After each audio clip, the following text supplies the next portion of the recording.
Let's call to order the January 22nd Select Board meeting. We'll begin with the pledge of allegiance. I pledge allegiance to the flag of the United States of America and to the republic for which it stands, one nation, under God, indivisible, with liberty and justice for all.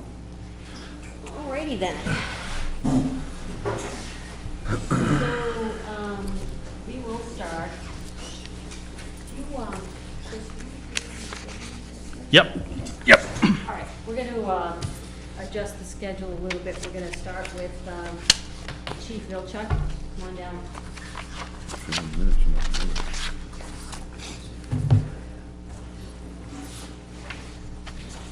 Step right up. Good evening, Jay Vilchuk, Chief Nottingham Fire Rescue. Megan Dion, Jeremy Lavoie. I'd like to take this opportunity to introduce our two newest career firefighter EMTs. I waited till the schedule worked, till we had both of them on a shift on the same day to come in. I'll start by introducing Megan Dion. Megan was a member of Lebanon, Maine Fire Department. She's a firefighter too, EMT, finishing up her advanced EMT course right now. She comes to us with a certification in water rescue, and we're glad to have Megan with us. Welcome, Megan. Welcome aboard. Jeremy Lavoie comes to us from Auburn. He's a call member for about 8 years, a lieutenant in Auburn. Certified instructor, driver, pump operator, aerial device, hazmat technician, and I'm not going to go through your entire curriculum. Associate degree in fire science from Lakes Region Community College. So once again, help me here. August, I was going to say July, August. And we're lucky to have Jeremy with us. A good team, good fit with Tori, and we're up to full staffing right now. So I'd like to introduce them to the town for the camera, wave to them, and to their work. So, Fantastic. take it away, each got 15 minutes. Please give us a dissertation starting back with 6th grade. How long's your meeting? Yeah. No, that's fantastic. Welcome. Yeah, thanks for Welcome having us, aboard. guys. Thank you.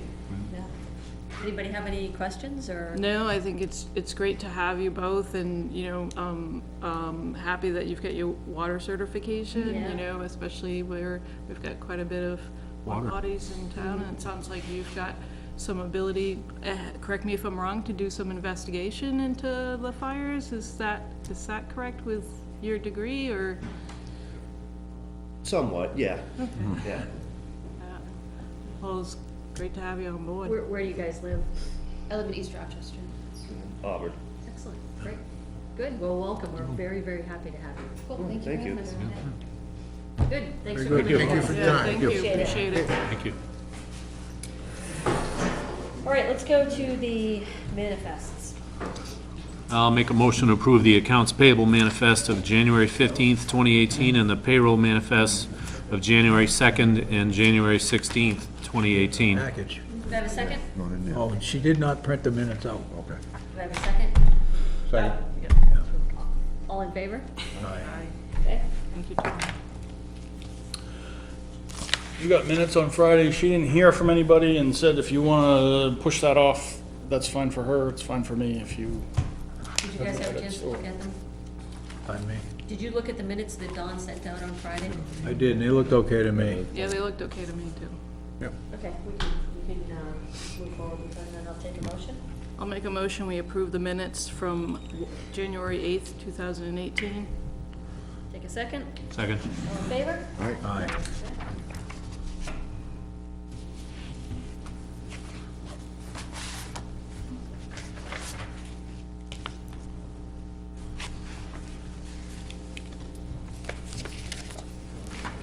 Moving this down.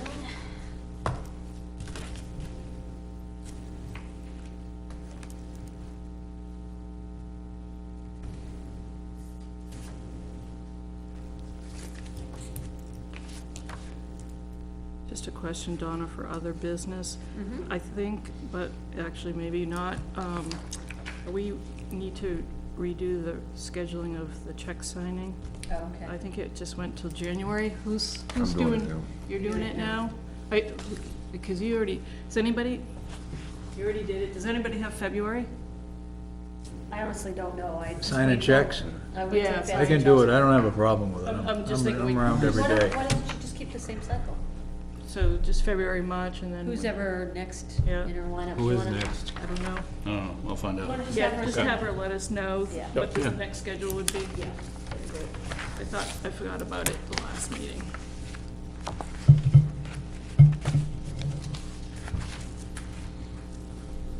The last Thursday night, the CIP committee met and approved the latest CIP, which I got passed out to you tonight. Yeah.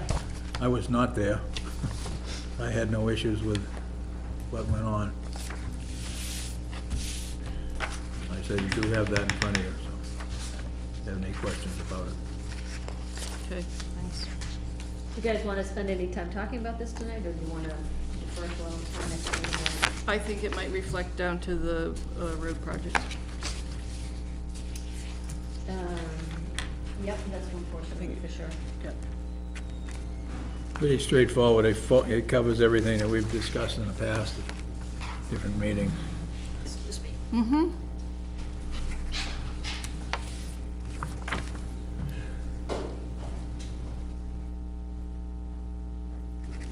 All right, so we'll talk about it in the context of the road discussion, and then I think everybody should take a look at it.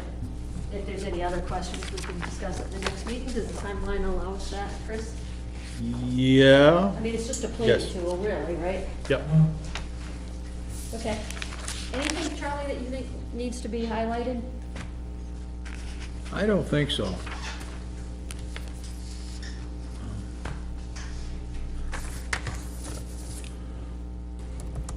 Couple things that came up from the members, you know, with email, what have you, and the numbers have been put in there, so there's nothing.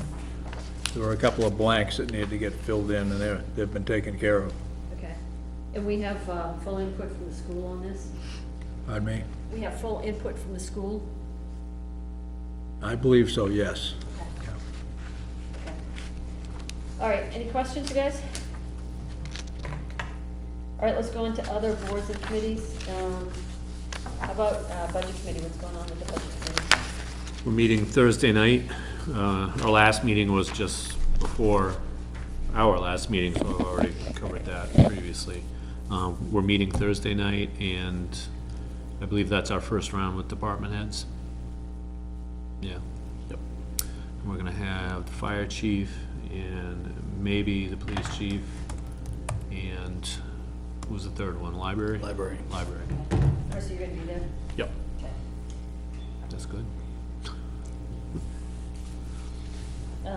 Anything else? No. Okay. Planning? Planning board's on the same schedule now for the next probably 6 months, I think, till it changes again. So we're meeting on Wednesday. We've got a conceptual multi-family coming on Wednesday night. Okay. All right. Oh, and we also have Stratford Regional Planning coming to talk about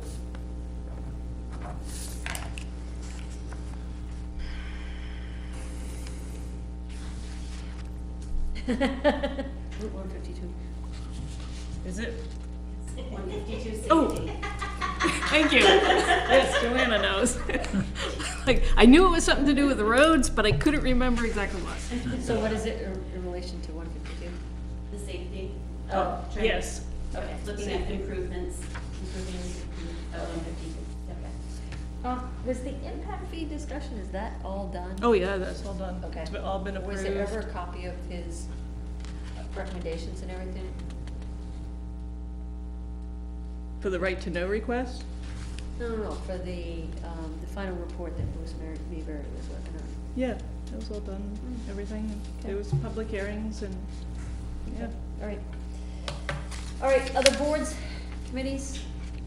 Nothing on my sheet. Okay. All right, Chris? Just a couple things. We talked last time about the recycling center and how we'd had trouble with our compactor filling up and all that stuff. This is unrelated to that, but I'll send it down anyway. We got our maintenance vendor coming to look at the compactor. Are the weights that we're getting on our loads are smaller than they are in other places with similar sized things? So we're wondering if our problem isn't volume, but the compression of the volume that we do have. So we're hoping that by squishing a little more, if we got the pressure up as much as we can avoid running out of space. We don't know if that's the problem or not, but that's, in talking with Waste Management, that seemed like the best first place to go. So that vendor's never really speedy in getting to us, so we've got a overflow capability now. We have another roll-off sitting there until we figure out what the problem is, so we shouldn't run into problems with turning people away until we know for sure what's causing our problem. Can you explain how that works, the compression piece of it? Well, when you throw your trash in the thing, there's a big ram that squeezes it into the back of the can. Yeah. Come once a week and take the can away and Yeah. push the other end of it out, dump it out, whatever they do. And you can get, I think it's probably 13 tons on a truck in a can that size. Typically the range is like 11 to 13 tons per load. And we've been running more like 9. And sometimes that's just because we don't fill it up, and then that's fine. But Yeah. in times where we have filled it up, even, we've still been under 10 tons. So that is either the nature of what's being thrown in does not compress very well, which could be things like styrofoam at Christmas or whatever, or it could be that we just aren't putting the maximum pressure that we can on the trash that's in the can. So if it's set for some pressure and it reaches the point where it can't fit anymore because of that's the pressure that it's exerting, we could be filling up earlier than we need to, Yeah. so to speak. So that's the first culprit, but we don't know the answer to that yet. So we have a fallback if we need it. We won't have to turn anybody away until we know the answer to that question. So how are we going after that? I'm just waiting to get the vendor to come out and look at it. It's tough scheduling piece. So we'll be okay in the short term with that overflow capability. If there's nothing wrong with the compactor, I don't know what we're gonna do, because I think we're gonna have to get in the business of guessing when the busy times are gonna be and be ready with some kind of overflow. But hopefully that solves it. You said you have a third container available now if we need it, We have a second container, but yeah, it's, because we have 2 of our own. We just have no way of switching them out. We have to, yeah, right, well, yeah, it's no good to us without a big truck, and, you know, it takes about a half an hour to switch it out too, so, you can't really do that when you're open. true. You know, we talked through all those scenarios, and, you know, shutting the compactor for half an hour on a Saturday is that's not a reasonable solution when you just have to throw everything in by hand anyway, so, hopefully we can solve it mechanically, but if we can't, we've at least got a Band-Aid on it for now. We just went through year end, so we tabulated all our volume in and out of there. Since we were looking at this question anyway, we got caught up on this stuff. These are similar to the charts I showed you last year. There's not a lot of a story here. It's very similar.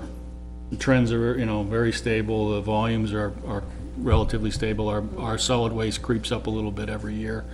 The recycling, as we talked about last year, this is a tracking of when we ship the stuff out of the recycling center, not a tracking of when it comes in the door there.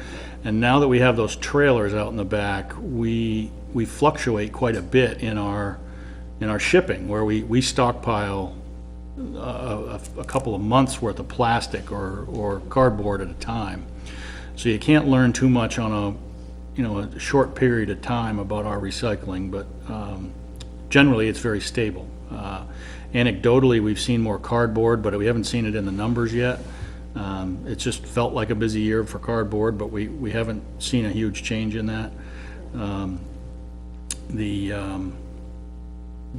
downside of the story is that the price for materials continues to fall generally. Although it looks like we've got more revenue this year than, Yeah, that's a function of the mix of materials that we happen to ship out.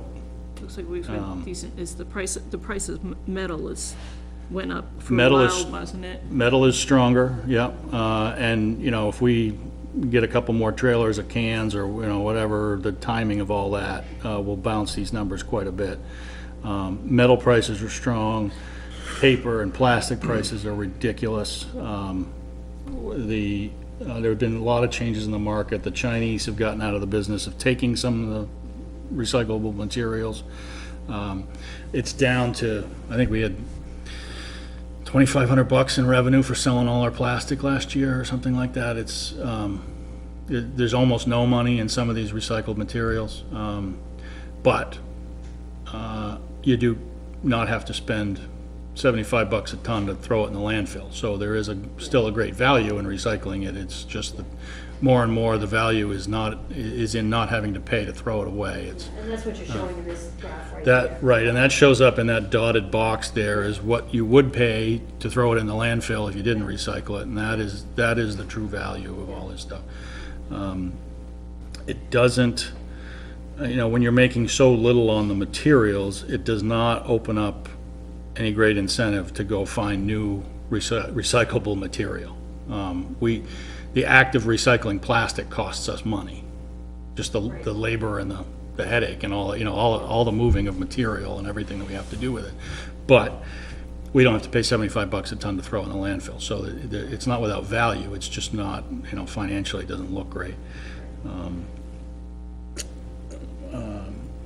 So it's, in a lot of ways, the song remains the same.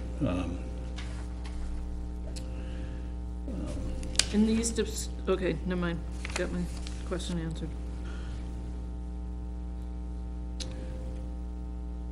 I think that's it on recycling, unless you have other questions on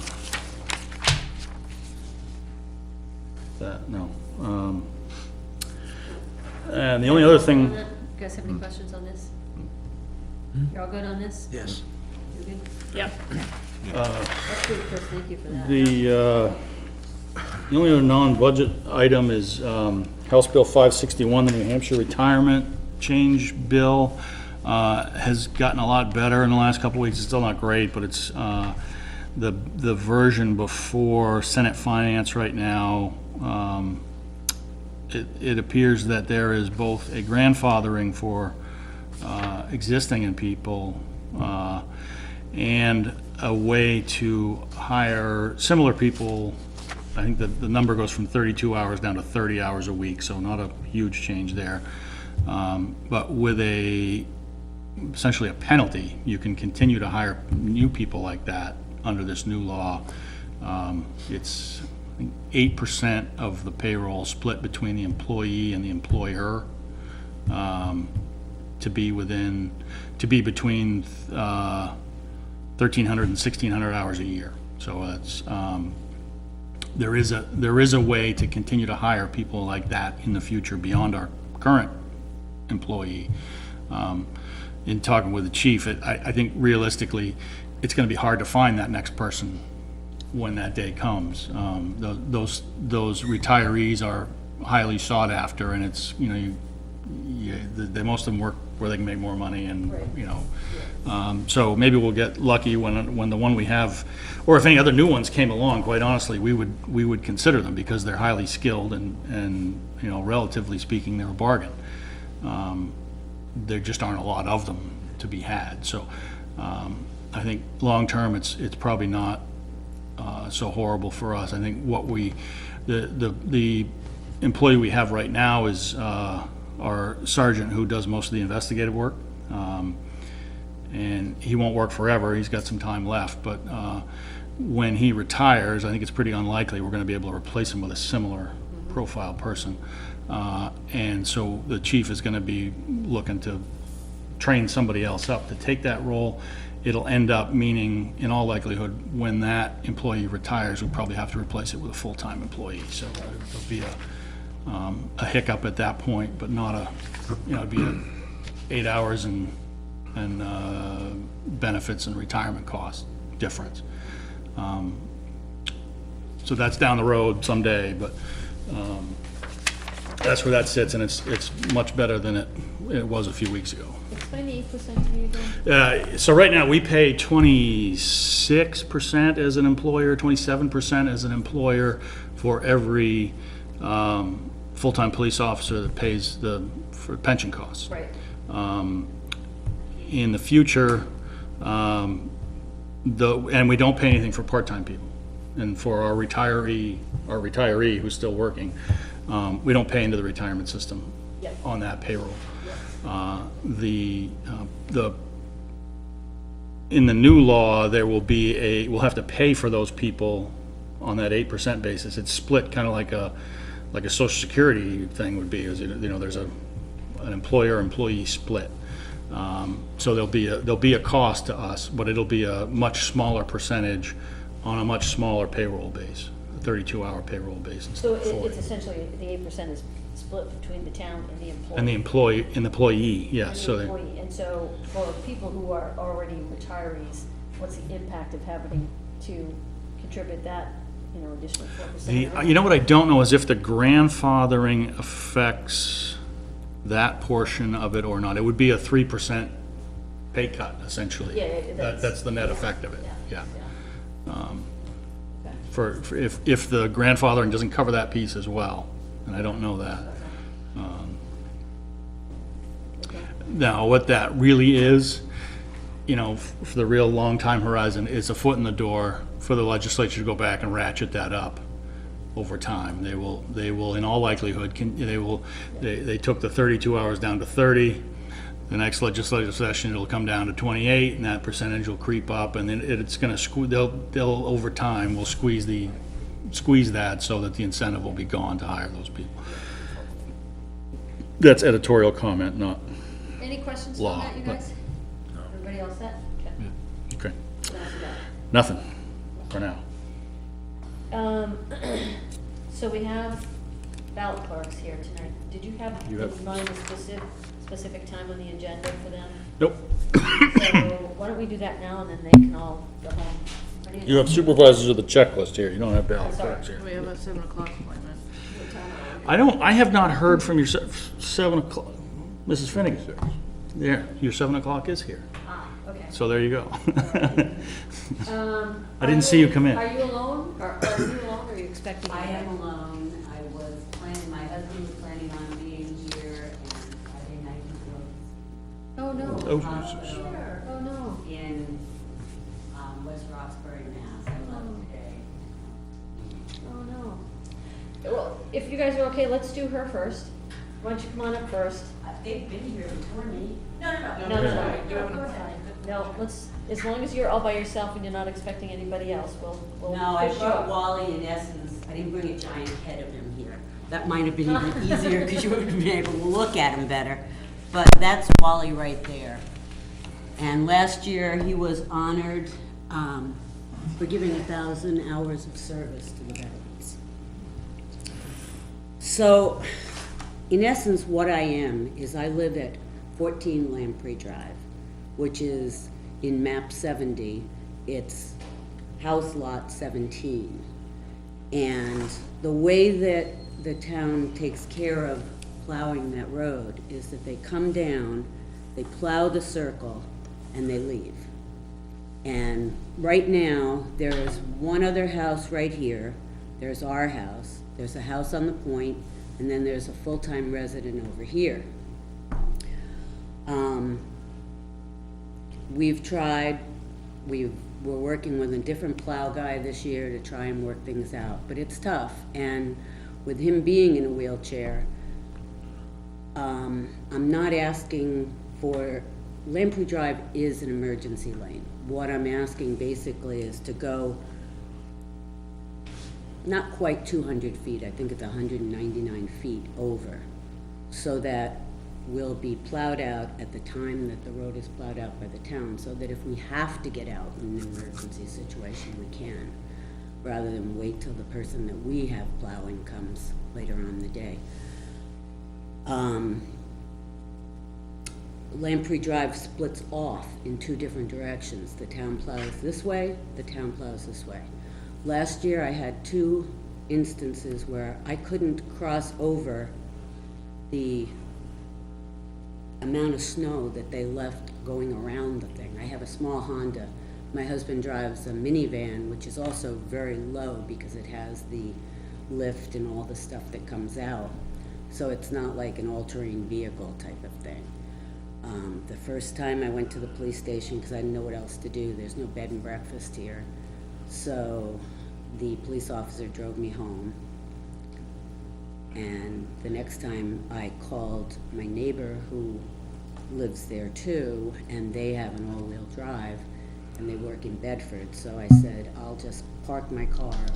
Dunkin' Donuts said I can leave my car there in Raymond, and if you guys can pick me up, and I'll leave with you in the morning and then get my car out. So what I'm asking is to have the emergency lane continue another 199 feet. So, can you, Want me to draw it? yeah, I do actually. Okay. I do, because I'm having a hard time, even though I also live on the lake, I'm having a hard Well, time. it's funny, you can't even look at a map, because the maps don't really show what really exists. And, because Chris and I were looking at it the other day, and it was just really difficult. So, basically, in essence, it comes down. Up here, it splits off, so you've got Lamprey here, you've got Lamprey here. Then it comes down, and literally, the circle type of thing is here. Now, one of the lots where there's a resident, but they are not winter residents. Okay. They're summer residents, is like right here, Okay, partially. And then we're here, okay? Now, so this is road this way. this is a lot. This Okay, is so our which way lot. does, This which is way does the road, 17, which way that's does the ours. road come? Which way do Just you go? right there. Where, but if this is a lot right It's like a here- cul-de-sac No. down there at the Yeah, end. yeah, It's I kind know, of a but I- cul-de-sac. I know, but how do you get from the cul-de-sac to over here? Well, when this person built their land, okay,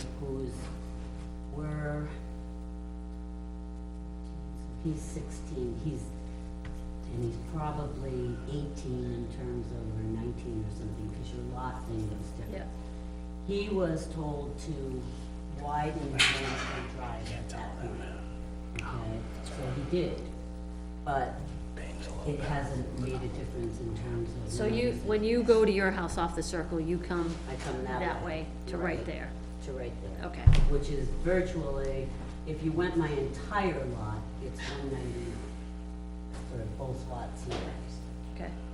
And where does he come in? He comes in because, okay, now there's another, it's a private, it's a right-of-way that comes down here, okay? And they have, we have right to use the right-of-way. They have right to use the right-of-way, and then the house that's over here has right to use the right-of-way. Okay, okay. Yeah, All but right. this is technically, So you've had somebody private plowing right. that stretch right there, okay. Right, did you want to see that? So Lamprey splits this way, that's the cul-de-sac, her lot is here. She No goes place to in turn the this trucks. way, has private I plowing. No place to turn the that way. trucks. Well, now they're So doing is that it a with a much smaller truck. road, or They're is not that just doing it with driveway? The truck they were using last year. I think it's So road. in essence, what they can do is probably. I tried to match it up to the map, and come it just, this it's way, too, Go here, push whatever he needs to up against my lot, which is what the plow guys are doing, and then go right back out the same way. Because the way I've seen it, I mean, probably any town vehicle has a right to travel over a right of way, but, you know, it's deeded to those 3 houses, so. So I'm I sorry, don't did know. you, was this driveway or this is road? That's the road.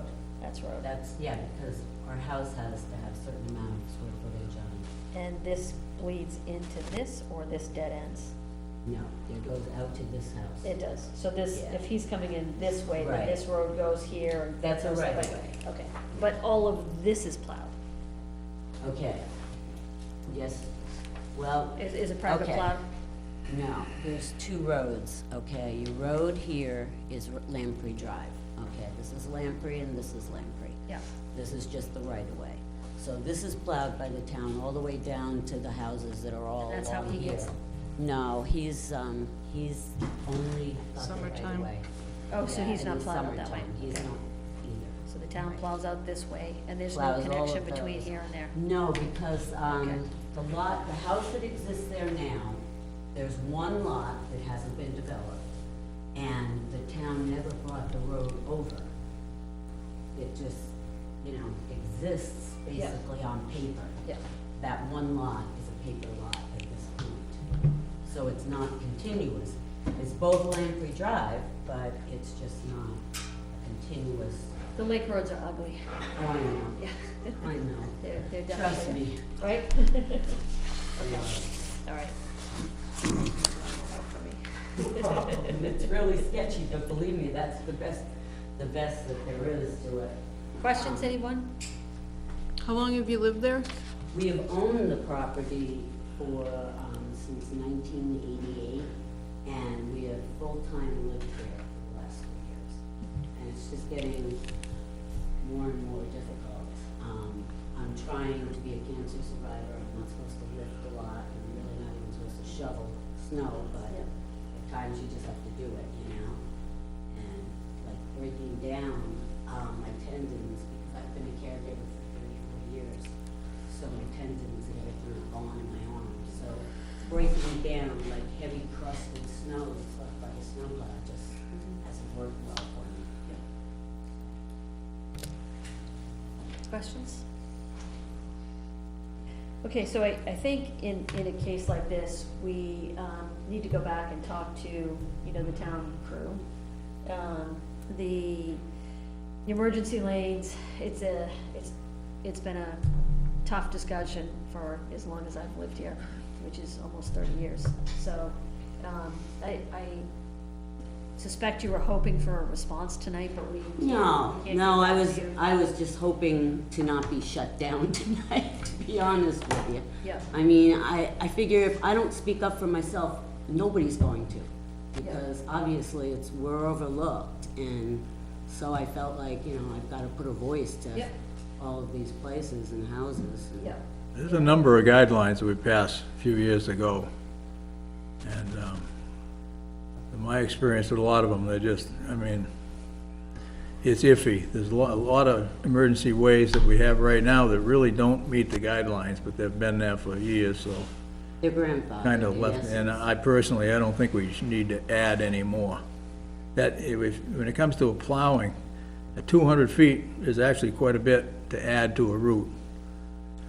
It's one thing when you're a homeowner, when you're doing a whole loop around the camps, particularly the camp roads, and turning the trucks around, even a pickup, much less the six-wheeler, has been an issue in a lot of places. But that's my 2 cents. I think too, it would be helpful to you, for you to know and to understand is there is a state RSA that allows us to create an emergency lane. And what that allows is for us to, if a tree falls, the town has the right to go and remove that tree so a fire truck can get down. It allows us to move if a rock or a boulder would just, gets where it might be dangerous for a fire truck or a police cruiser to get down. It actually does not allow us to plow the roads. And we are not, and my conversations with the New Hampshire Municipal Association, we shouldn't be plowing the roads as a town. So what you're requesting is a really challenging question for us to evaluate. So I think we have to look at it really, really carefully, like Charlie alluded to, and really consider what the impact would be. So I just want to let you know that this is actually a very difficult ask. I understand. Lamprey Drive is already deemed an emergency lane. Right. It's not that I'm asking for it to be, I'm just asking for it to be extended. And we could, so here's my thing, we could classify it as an emergency lane, but that does not necessarily mean that we would plow it. And in fact, we should not plow it. So we could evaluate it and consider it as an emergency lane, but that does not necessarily mean that we are required to plow it. And that's the state law. What has happened over history in the town has got this town into a real big pickle, is the way that I describe it. And so you bringing this forth puts us in a real pickle to evaluate. With that said, we can understand why we got into this pickle, right? With so much of the tax base coming from the camp roads, we can understand why we got here. Well, it's not just the camp roads that are classified as emergency lanes. Sure, Yeah. sorry about that. So, so I'm just, I wanna explain that to you so that you understand that this isn't a simple ask because, you know, because Lamprey is already an emergency lane and because it's already plowed, that we need to really look at this and consider it. Yeah. I totally hear why you would like it, totally understand that, you know, but. So, Chris, I think we need to look at this, so if you could kind of get those guidelines to us, get some feedback from the highway department, and then, let's talk about it a little bit more. And then I'll ask Chris to circle back with you if that's okay. That sounds great. Okay. Thank you. thank you for coming in. Thanks for Thank you. coming in.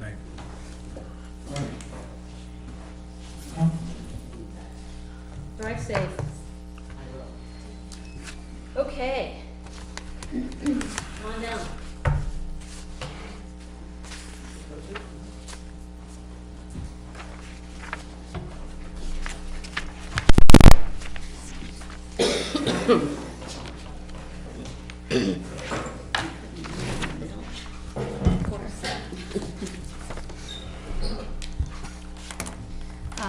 Dee Decker, Supervisor Checklist Chair. Joanna Arundar. Ruth Ann Fuller. Did you receive a copy of the email that I sent to Chris last week? Yep. Okay. Do you have any specific questions, or how would you like me to? How would you like to do this? I Well, guess? for the benefit of the folks at home watching, perhaps you should lay out what it is you're asking for. Okay, do you want me to read the email, or do you want me to just, okay, that's why I'm just checking. So I've been a supervisor of the checklist for 10 years. Ruth Ann's been here quite a while as well, and then Joanna not quite as long.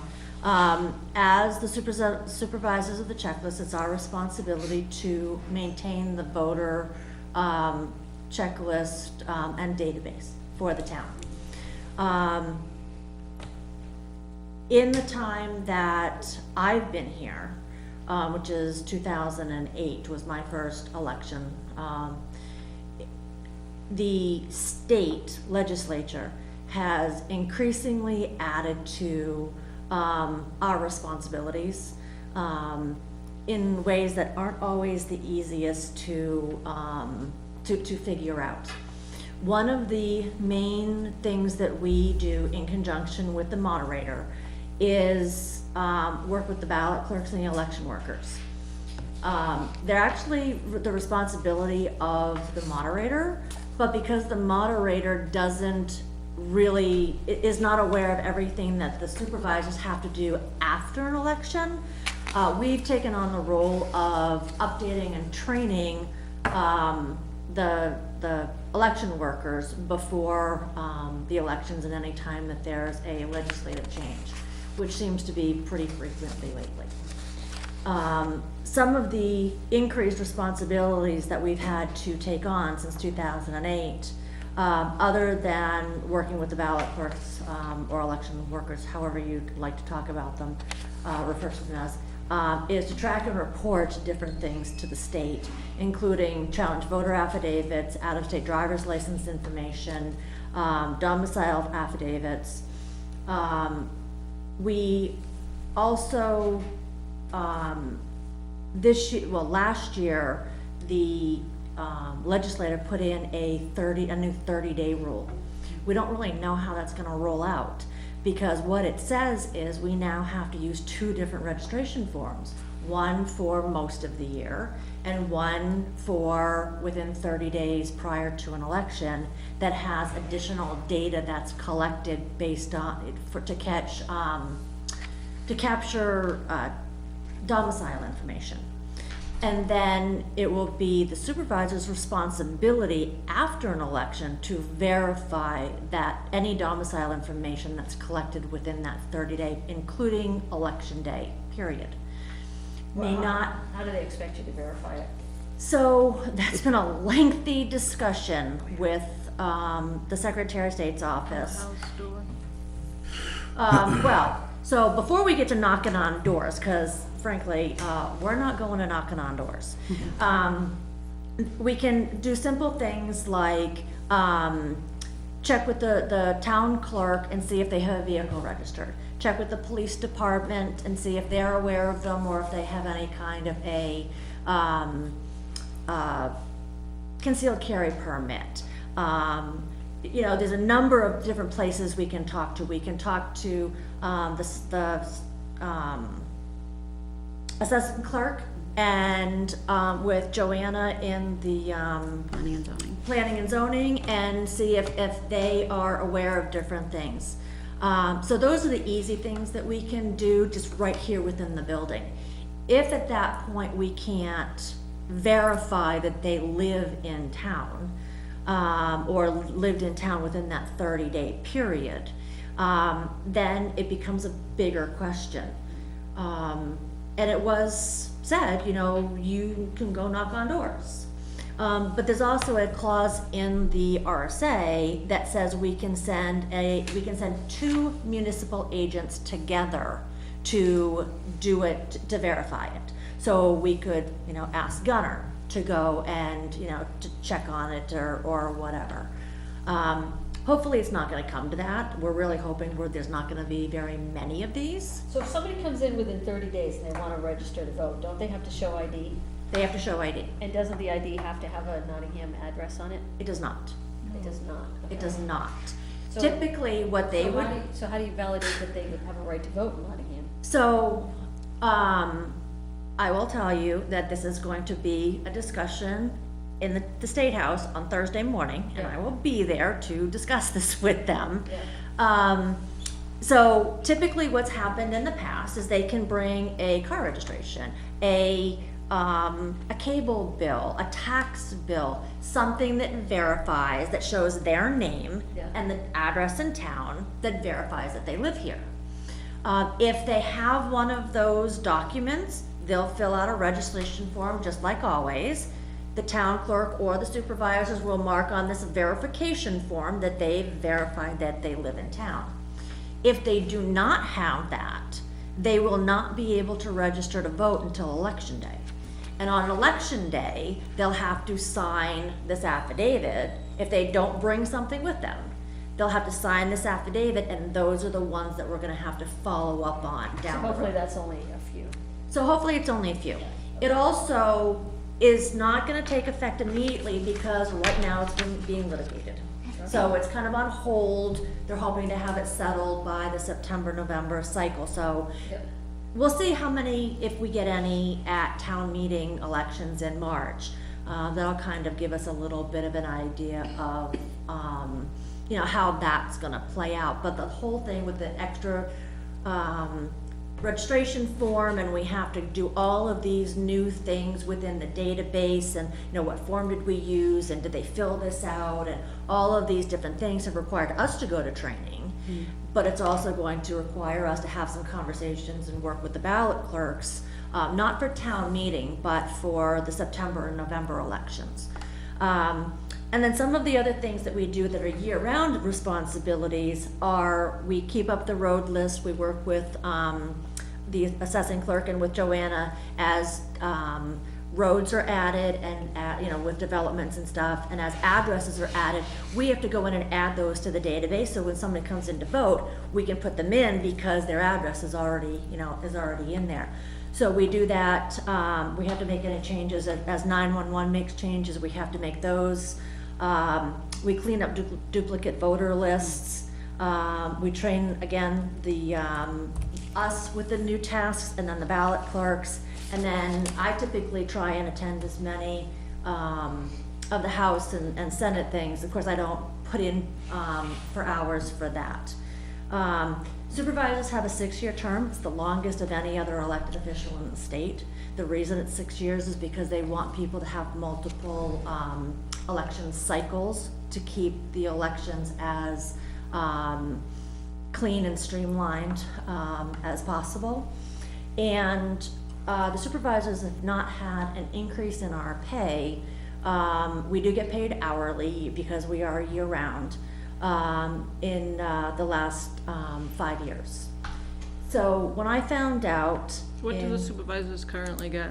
the supervisors are currently at $8.61 per hour.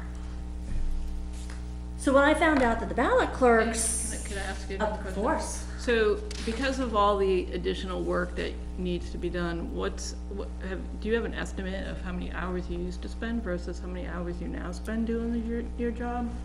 So every year is different. Right. Because like last year was a really, really quiet year because we had one election, town meeting, you know, in March. That's all we had. This is a busier year because we have at minimum 3 elections.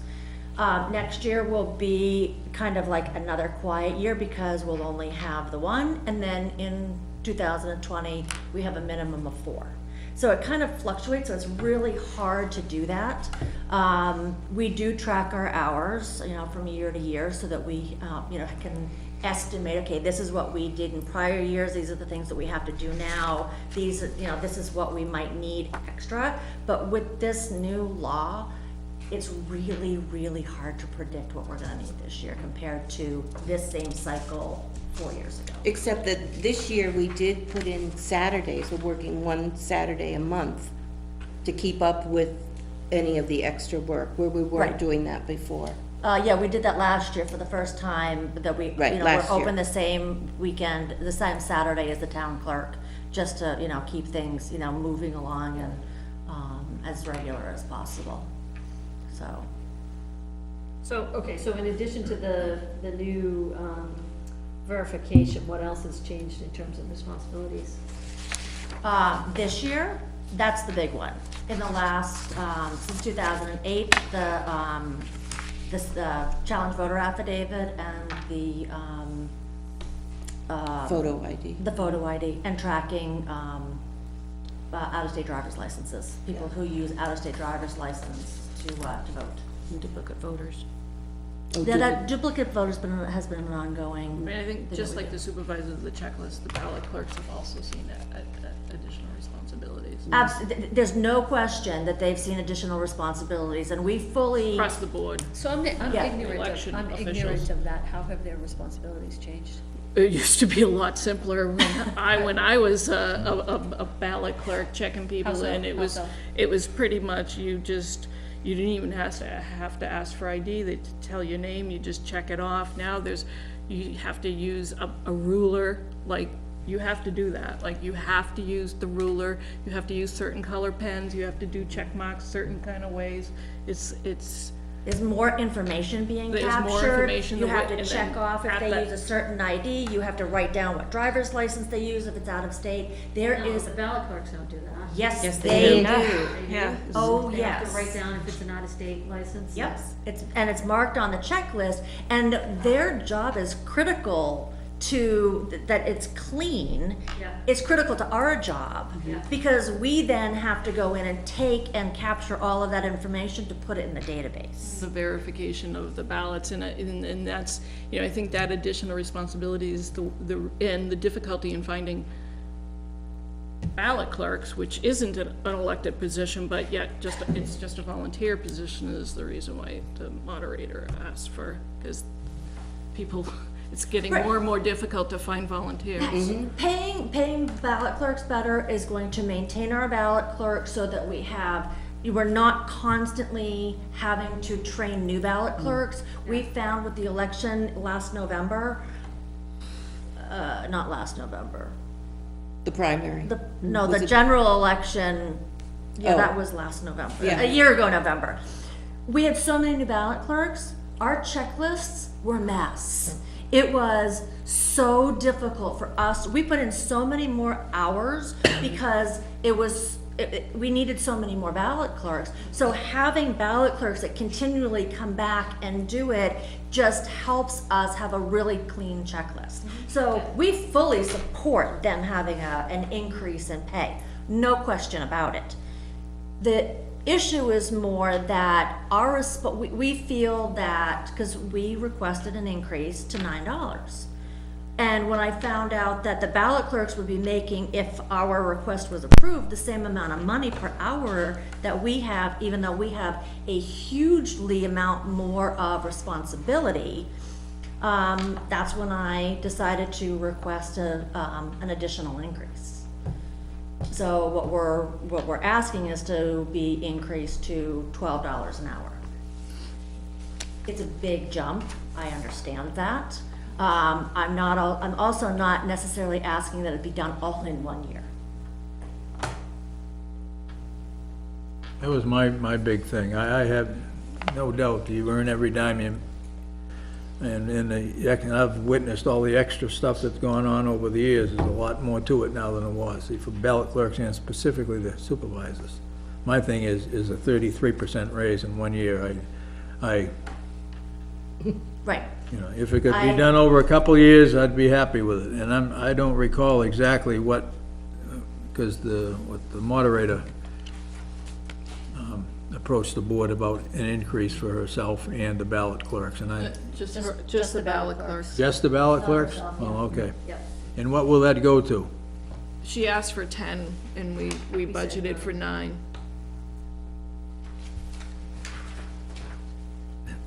Cheap enough. But then again, too, like I said, my biggest thing is a 33% increase in 1 year. It's just, I think it would be more fiscally responsible, not, if we could put it out over a couple of years. As I said, I have And- no argument at all about, you know, the worth of that, the time and Thank what you, you have, Charlie. the knowledge you have. It's not an easy job. Not an easy job, but thank you, we appreciate that. Other comments, questions? I think we go back and look at it. I agree with Charlie, 12 is, that's a big jump. Yep. We did, look at what other surrounding towns around us, are paying their supervisors, and use that kind of as a, you know, a general benchmark. We're not asking for 18 like some other towns are paying. So, How many supervisors do we have? every town, No, how many do we have? right, I'm saying, every town and state has only 3. Okay, It is RSA, there are 3. okay. And where are you guys in your 6-year cycles? I have to file to run again. Okay. Are you? Yes, yeah. And- Well, it took me 8 years to learn everything. Why quit now, right? Thank you. And I was elected 2 years ago. 2 years, so you stood And up for then I expired in 2020, that. Okay. and would be very happy to continue, you know. Okay. And Joanna, do you still sit in as a ballot clerk as well, or now that you're the supervisor, you can't do that, right? Can't do that. One comment though, Dee, is you said something about going to different legislative sessions or training sessions and stuff like that and not charging for that time Yeah. or not putting in for that time. You clearly should be. I mean, That if it's must be, related to he was probably gonna the give him a position, raise then from you should be 860 putting to in the time. 9. So when we go to Crazy. trainings There that is an are awful lot. specifically held by the state for supervisors, Different to 1,200. we definitely put in the mileage and the training and everything for that. when I go to a hearing for, the election law stuff and everything else like that, So it's not directly related. it's not directly related, and Okay. so it's just something that I want our voices heard from the town and from us specifically. And so if people show up, they're making these decisions, they don't have any idea how that impacts us. Okay. And what we have to do, and so that's why I try and go. Okay. So could Yeah. you, so you said you're going, Thursday. so have you ever shared with representatives or in any of the testimony that the burden that is being placed on the municipalities, especially, I mean, the smaller towns, I don't know how they're even dealing with Every this? time I get in front of them. Okay, thank you. Yeah, because it is a burden. It's absolutely, I mean, I spend a lot of time at home, talking to the Secretary of State's office and talking to different people, trying to figure out how to properly interpret what, you know, what we're supposed to be doing. Because they put the stuff in place and they don't really know what they're asking. So it takes a lot of time, and that part I don't put in for as well, because it would use up the whole budget. I don't want to do that. So, I will say, when we were doing the research on what the pay is, there were about, 4 or 5 towns that the supervisors are actually done. They're not working anymore. oh, I probably know at least 20 supervisors who in March, they've been supervisors for 20 years and they're done. They're not doing this anymore. Not compensated enough for the job that's being thrown at them. I mean, we lost a lot of ballot clerks when they got really stringent and tougher. Actually, it was, I think, I know a lot of ballot clerks left when they videotaped that time, what was it, I don't know, how many years ago? Yeah. Ballot clerks are like, not worth it. Well, and we lost a lot of people with the photo ID law too. Yeah. So they didn't want to be asking people that they knew for their license, for an ID, so they just didn't want to do that. I do want to, Joanna brought up one thing that would like to say, and that is thank you to the board and thank you to the town for providing us space in this building to, Yes. one, house our records and do our work, because there are many towns that do not provide that to their supervisors. Can't And imagine. we absolutely appreciate the fact that we have that space. You're So, supposed space to and work at access. someone's kitchen table, a lot of people do work at the, which is insecure. yes, Totally insecure. yeah, It makes sense just for a security standpoint, Yeah. if nothing else. right. Right. So we're very Secure. fortunate, Yes, so we appreciate it very much. definitely. So, if you have any questions, you guys know where to, Yeah, so we'll take a look at it in the context of the budget. if you Thank you for coming. If you for decide hearing that us. you want me to come and talk to the budget committee as well, you know, I'm more than happy to do that, if they have questions. All right, great. Right? Thanks. Thank you for listening. Thank you. Drive safe, you guys. I know it's getting a little slippery. Dee, I heard Mountain Road's tough. I heard Mountain Road's pretty tough right now. Mountain Road is pretty tough, yeah. Usually is. Yeah. Okay, are you folks here to talk to the board tonight, or just to, Yep. okay. Fun, huh? We thought somebody was here for, Just wanted to make sure, because if you had business with this, I was gonna let you come forward and do it and get you out of here. All right, Chris, What's your pleasure? let's do road projects. Okay.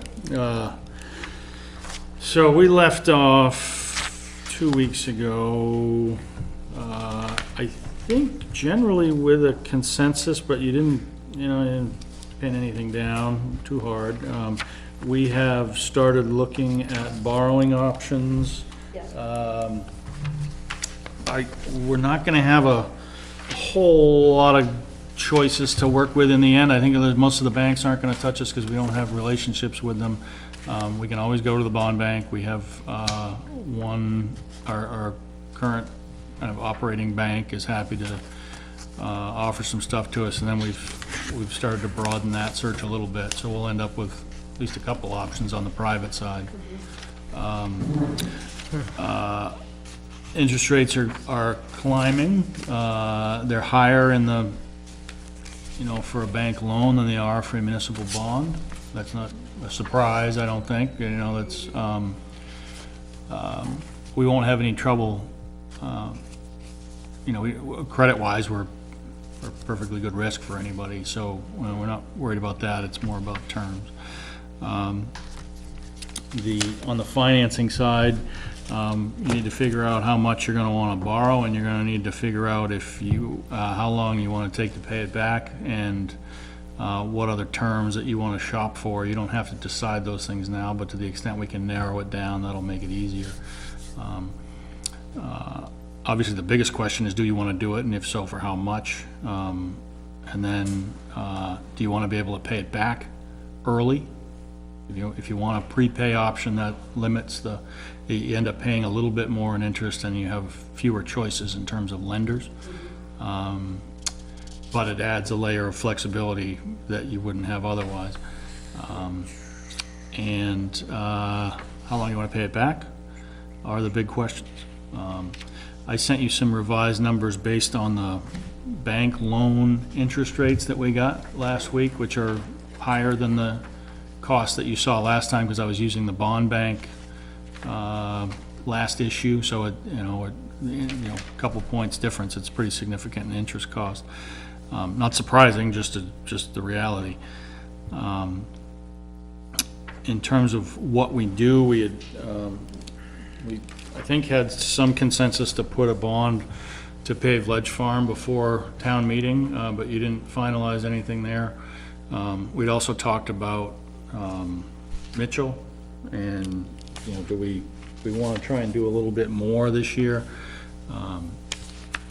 And we left off with Cooper Hill being a standalone warrant article, not borrowing money to do Cooper Hill, just doing it with a standalone warrant article and cash money in 1 So it year. was essentially 650,000 for Ledge Farm, or 850 for Ledge Farm and Mitchell. Yeah, and I in the last 2 weeks, I'm losing confidence in that cost on Mitchell. I think without an engineer's estimate and look at it, I don't know that I'm really that, it was kind of a throw it out there guess for me. I think it's gonna take more than that. And I think if we're gonna go forward with that, I need to get some engineering backup on it. But if you're not interested in it, then I won't go that far. But, I think it's gonna be more, and I wouldn't wanna say we could do it and not be able to do it for that much, so. We talking the whole unpaved piece Yeah. of Mitchell? Yeah, or the last isn't there 2 sections that are unpaved with a paved section in between? Isn't there a, I don't know, it's paved from, it's longer than I think, than I originally thought it was, the gravel portion, and down by the intersection, we may need a little bit more engineering there than I thought. There's a hill and there's some water there I don't know. So I'd like to get an engineer to look at it before we put a number on it. But we'd have to do that pretty quick. I think we probably could, but I wanted to take your temperature on the concept before I went that far. So if we did just Ledge Farm, which was 650, the tax impact over 7 years would be roughly 50 cents. Yeah, a little less than that, yeah. Yeah, so I said roughly. Yep. Now carry that out for 10 years. I just showed you 7 because that's the CIP, but that's a 10-year note. Okay. And that was based on what for a rate? That is based on the rates we just got from TD, which were, where are you? 37.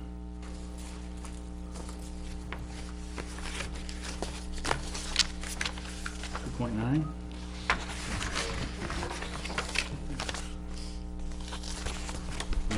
While you're thinking of your next question, I'm gonna look that up.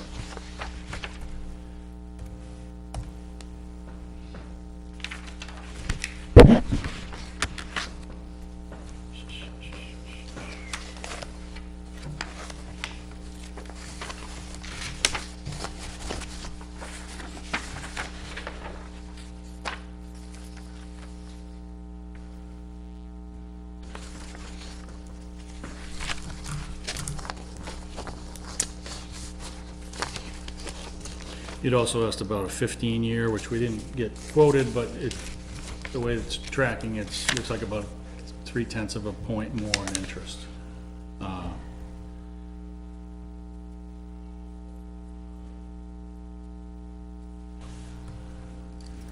Is the prepayment option important to you? Well, I would wanna know what the difference is in the rates, Okay. because if we all of a sudden got another, windfall from the state, why not put it towards it, right?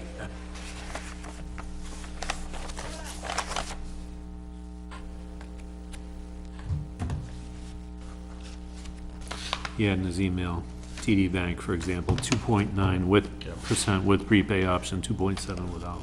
Okay. Yeah, So they what beat is me that? to it. What does that mean in terms of ballpark, actual dollars? Well, 0.2 of a point in the first year on 850 is, I think you said it in 85, the email. $8,000? No, it's less than that. Charlie or Chris, because I think my thinking is, on this, we should take into effect the, kind of the CIP as well, to look at it and kind of either what other bonds or big expenses could come up, but, I did have a question on the road, the shim and seal coat for 2023. Yeah, that's a planned, what our plan has been there, $1,700 is the difference in the first year. Where we're getting caught up on, with the exception of paving gravel, the reconstruction projects, we're getting caught up. Lakeview's behind us, we're down to bridges and culverts, pretty much. For thinking in terms of how we have always looked at road projects, what road are we gonna do this year? We're running out of those reconstruction projects because we're getting caught up. So you're rolling that reconstruction into the shim and seal Right, coat to and do so more. we have planned for a couple of years now, we move the year around, but for a couple of years now, we have planned to take a year off from that and spend that, what we typically spend, catching up on overlay and maintenance work. Because we know we're behind there, and we talked about that a year ago, how we've got a year, we got a whole lot of stuff coming up for overlay. So we wanted to keep a plug in there for that catch-up, and I think, Because John's plan was to add 5 to 10% a year anyway. Right, which is, you'd see it here. It's just that year. And then if we do this, do we need to have as much in the future years under the road reconstruction?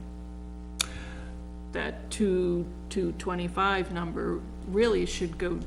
no, because Ledge Farm is not, well, it depends, if you, it depends on how fast you wanna do everything else on the list. Cause like you're saying, Right. Cooper Well, Hill I'm, is still so come I'm out here. thinking, if we do the big ask, right, so that's what I'm thinking. But how does that big ask impact? We still have smaller asks. We Like still have smaller Cooper Hill. asks, but, right, but we're saying that we could do that fits in within the 220, that 225 number. Right. But I'm thinking, like, what are the other ones, could that 225 go down? I mean, maybe you can't, that's a question I'm asking. I would expect that we would, we could make it go down, and the effect of that would be to slow down the projects, the other projects that we have on the list. So I would believe that unless something goes wrong with one of the culverts, so that immediately moves to the top of the list, right? So we know that Barry, Kelsey, McCrillis, we know that they're gonna need to be done, but none of them are imminent. So there's the qualifier, unless something goes wrong with one of those. What I would suggest next year is that Ledge Farm will still be the top priority, if we don't do something like this. That's not gonna change. We may shuffle the order, but the top of the list is the top of the list. And by front-loading the cost like this, we're not gonna save a lot in the long run. We're just gonna do more things on the list, I think. you know, we'll still, we could take years off if you want. That's, you know, you don't have to do anything in any given year. But I think in the future, you'll look at it and you say, well, these are the CIP projects, these are the things that we have to keep up with. If we did a bond for Ledge Farm, are we saying that everything else will stay basically level with what we've done in the past?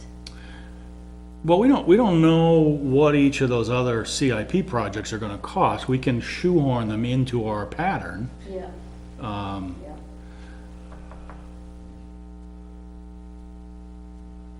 But I can't tell you that we're gonna save money on major projects Yeah. by doing Ledge Farm now. That's probably not realistic. You save money on other, you know, on maintenance and stuff like that, but, it's very definitely an Well, added we'd probably cost. save money, we'd save engineering costs if we did Ledge Farm in one swell swoop. Which is what the 650 is, that's what Right, it involved. right. Yeah, If, and likely if they're at Ledge Farm, then it's not too far to go to Mitchell to do engineering. I mean, still, there'd probably be some savings. you mean, as opposed to splitting it out over multiple years? Yeah. Yeah, definitely, Yeah. yeah. No, Ledge Farm and, That's Mitchell. why, Oh, no, there won't be, She's saying there could be potential savings if you're doing the engineering for both of those roads at the same time. and over the years too, we've done, construction and reconstruction projects in the same area so that the contractors or whoever we're hiring doesn't have to relocate any distance. That makes a difference, particularly with the paving. Yeah. Yeah. So the question you put before us, Chris, is do we wanna look at just Ledge Farm for bond? And if so, do we want the flexibility of paying it off early? Or do we wanna go for Ledge Farm and Mitchell, which is a bigger amount? yeah, and But I we need, don't know what that, we don't know what that Mitchell number Yep. really is. right. So we kinda do need to see what that revised number is, right? Yeah, and yes, If we're- if you, yeah. Yeah. I think it could be considerably more, but I don't know, and I don't, you know. 'Cause Mitchell is also something you can see in the, and we might get to Mitchell in 19 or 20 if we didn't do it all at once. That's, you know, because it's still a high priority. I think also, you know, also, we're gonna come out of that road study that we authorized last time around. We may learn something out of that, you know, upsets the whole apple cart. We may find that we can spend less, on that shim and seal coat line. Right, Right, I mean, And that'd be the catch some of hope, this back, right? yeah. but that's not gonna inform us anything. That's not gonna do anything for you now, but Right, it's not gonna uh, change the need, the priority for Ledge Farm. Right. Right, yeah. It's a lot of money. It's a lot of money. But it's a bond that's stretched out. I mean, if you look at the difference between option 1 and option 2, that's spread, Yeah, but we don't know what option 2 is now, isn't much. because Chris is saying he's not sure if that's the right Yeah, answer or not. I don't have the confidence that I did in that number Yeah. a couple of weeks ago, So so we need to I'm look gonna. at that in order to make the decision between the two. Talking about Mitchell. Yeah.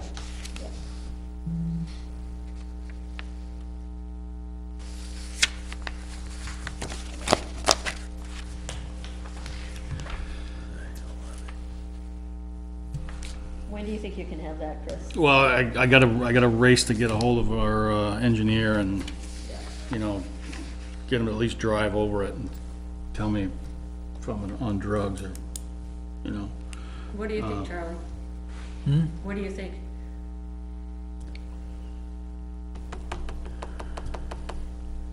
I came up, you know, previously I came up with the statement, I thought if we did half of it, you know, it wouldn't be,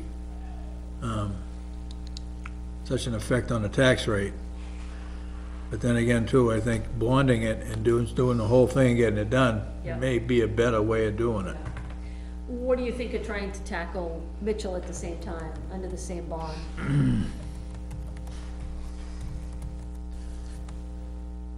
You know, actually the same time or just the same year.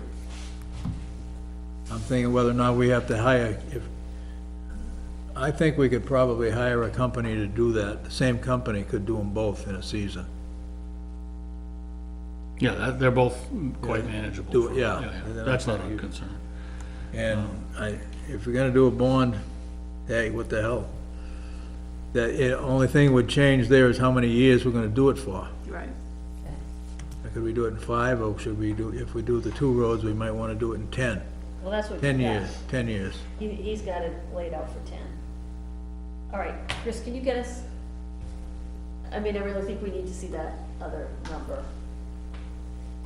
Does anybody know if the modular classrooms is gonna be a bond? They have visions of using, Impact fees, impact fees for That's some not- portion of it. yeah. And they have not, they didn't mention a bond in the CIP context. Doesn't mean that they won't. But that's, Was there any discussion at all over my opinion that we ought to do away with impact fees altogether? not at the CIP. The CIP, no, that's kinda who I directed it to, that, They all acknowledged it, but didn't want to touch it. It's kind of outside their scope, I think. It's, so in the grand CIP context, you're looking for What else? a bump, or looking for dips and bumps and. Yeah, I'm looking for dips and bumps and how much if we do take out a bond, does that impact,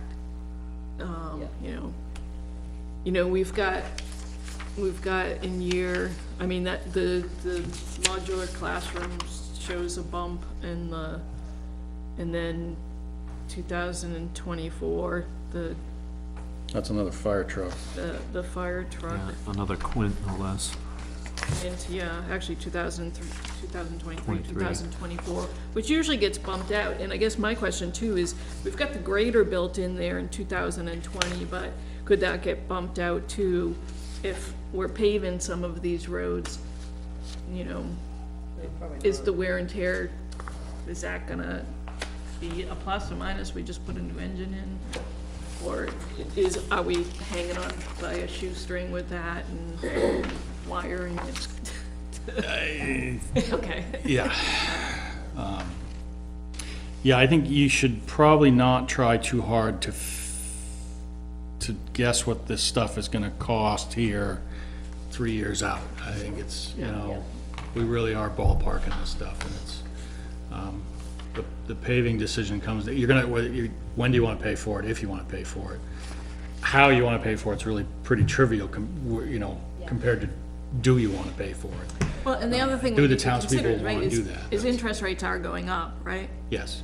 So, you know, if we can capture a lower interest rate now and do stuff with a bond, Yeah, that's a plus. yeah. Okay, so I think we need to see the Good, different we'll get a number for Mitchell. Yeah. It's probably gonna be rougher than what we had on Ledge Farm in terms of detail, but it'll be something we can hang our hat on, More accurate than what yeah. you've got here. Yeah. Okay. All right, does that make sense as the next If- step, you guys? Should we continue working toward a bond, I mean, do we have some consensus that you wanna put a bond on the warrant? Is that, you know, I don't wanna waste a whole lot of energy prepping, because there's a lot of behind the scenes stuff that has to happen, so do we have a consensus that you're gonna wanna put something on the ballot, we just don't know how much yet, and that'll tell me how much work to put into the bonds? My opinion is that it's gotta be at least ledge farm. Okay, is that What does everybody else think? Ledge run, yeah. At least, right? I mean, Yeah. so we're looking at some type of bond. I think doing all of Ledge Fund makes sense. I think we lucked out being able to do all of Lakeview. Yep. And there was feeling amongst folks to do it all. So there could be the same conversation. People would be asking, why aren't we doing it all? Yeah. Okay, so we're. Okay. All right, that's enough. In That's principle, enough. we agree in the Yep. bond that would minimally be all of Ledge Farm. The question on the table is, do we go for Mitchell at the same time, under the same bond? So Chris needs to get the numbers so that we can make that decision. And I will just say that I lean towards doing it all, including Mitchell, if we're gonna do a bond. I need to see the numbers, if it makes sense, then I'm not opposed to it. Okay. I know where the delta is. All right, that's enough to keep us moving. All right, I think that is it for that subject. 2018 budget. Okay. I think when last we met, we said everybody was gonna take a closer look and see if they had any questions, but you can tell us, Chris, if anything has changed. Yeah, we do have 3 changes since the last time you saw it, and I don't, did Dawn, what are you looking at for printout? Is that what we just gave you tonight? Yes. Want to make sure we have the same versions. 122. Okay. 122, Yeah, 122, yeah. okay. All right, so 2 big changes. One, we didn't have the right net cost in for the police cruiser. We're in that final look at the budget mode now. We didn't net out the trade and didn't have a right number in there, so we took on line 178, since the last time you saw this, we took $7,000 out. That is the net with the trade-in reflected there. Line 208 in the fire department, also in our, where did this go? The dry hydrant on McCrillis Road that failed earlier this year. We had it in our list of warrant articles somewhere, but we haven't shown that in any of these budgets yet, and we added 15,000 to replace that busted dry hydrant. It is something we could pull out. It's kind of small potatoes for a warrant article item, but Get done though, it needs to get done. It's out of commission right now. Yeah, I don't even think. Something like that should be in the operating budget. Right, okay, yeah. So, that's new. And, line, What was the line on the police again? 178, 70? 178. Oh, thank you.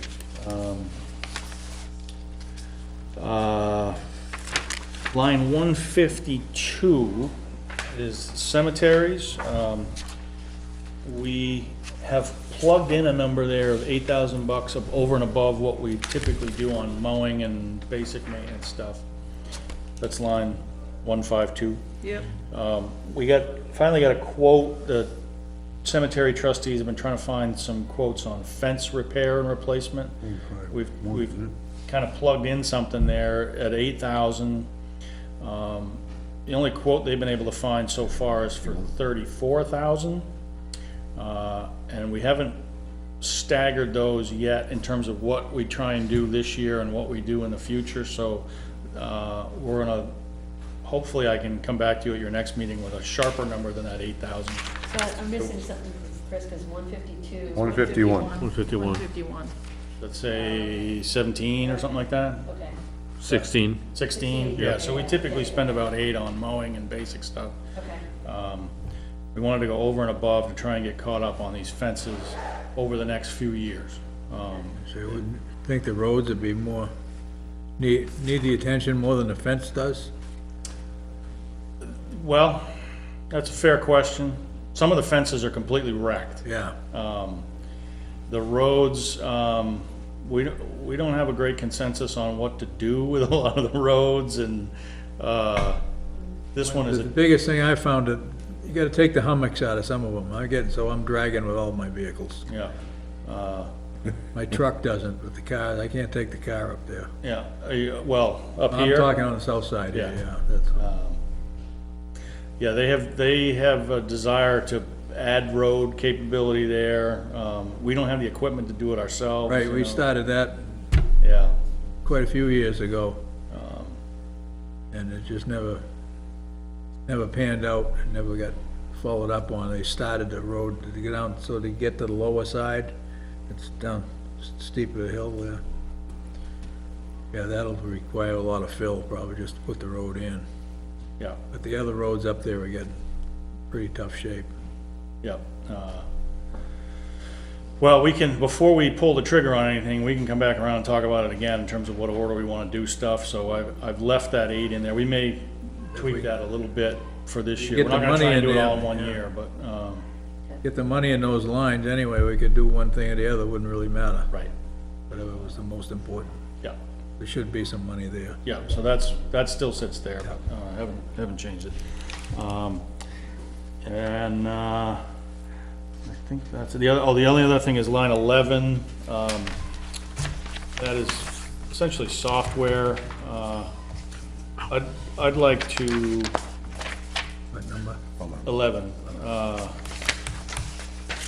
I'd like to add, a subscription to a GIS software program called ArcGIS.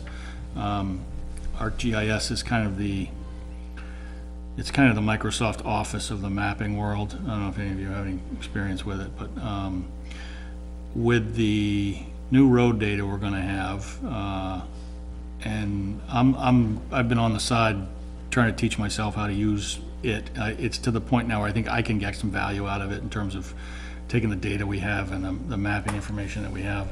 I've been trying to do it with free stuff, and it's to the point now where You're spending more time trying to yeah. make something look, Yep.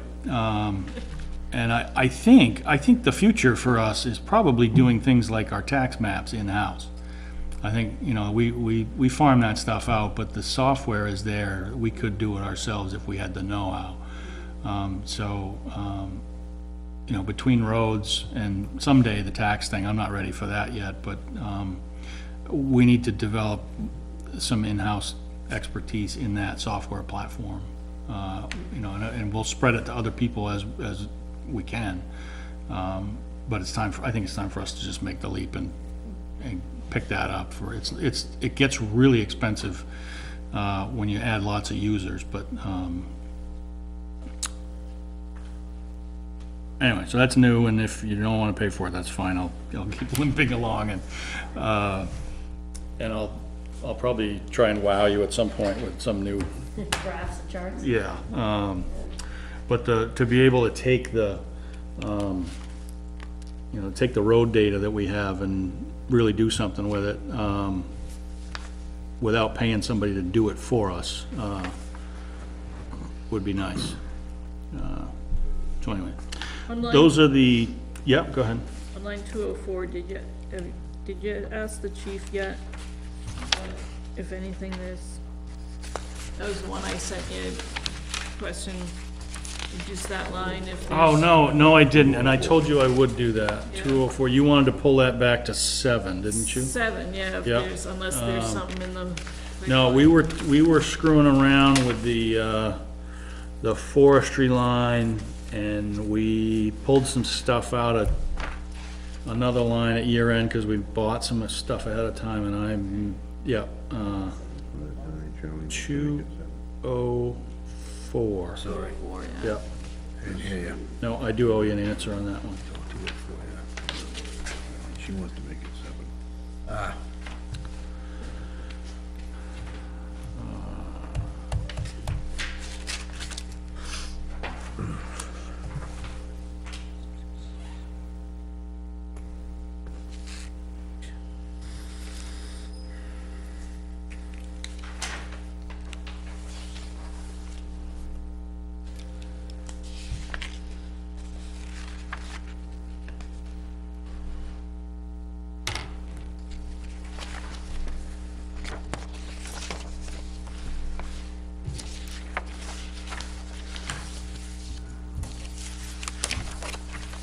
We moving on, or we just jumping around? We're just kind of jumping around and things like. Did you have something? There's one, well, the legal line Yep, looks awful low to me. wishful thinking, Yeah, I know. What number is that, Charlie? 77. Right, that's where you are, Charlie? Correct. Yeah. Yeah, Well, that wishful thinking is, but I don't know.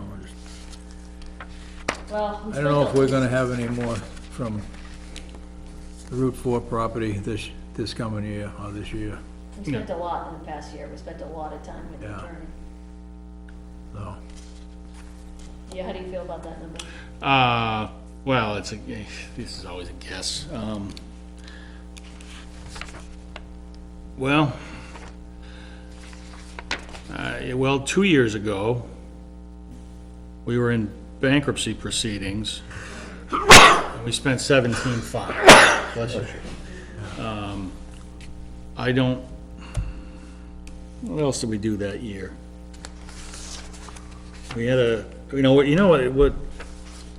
Yeah, you Well, don't this- know. it's reactive, That's- yeah. Yeah. And I think this year, didn't we have a couple of We had tax cases, we had, tax cases? Yeah. yeah, and with those reach back a couple of years, but the bulk of the cost fell in, But there can't be as much with Route 4 as there was.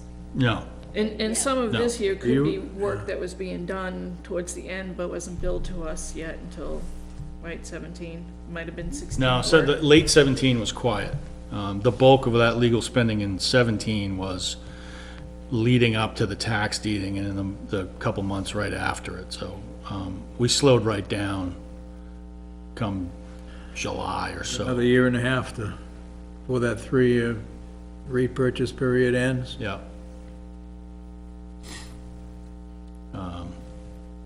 That's a cost where you're gonna, if you need it, you're gonna find a way to pay for it. Yeah.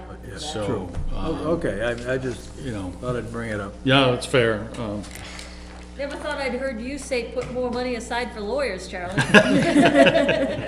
I've been through some tough times over the years. I was like, oh, shit. Excuse my French.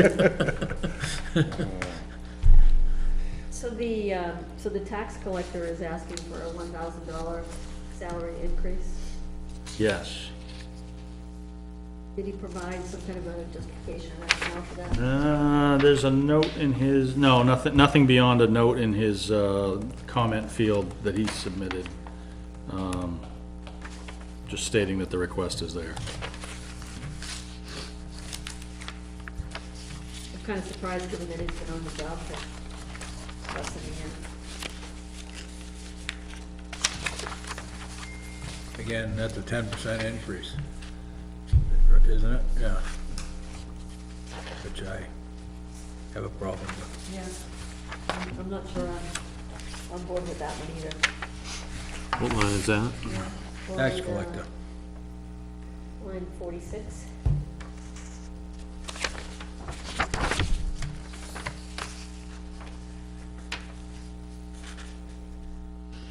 Yeah, I was surprised to see it so early on. Yeah. Yeah.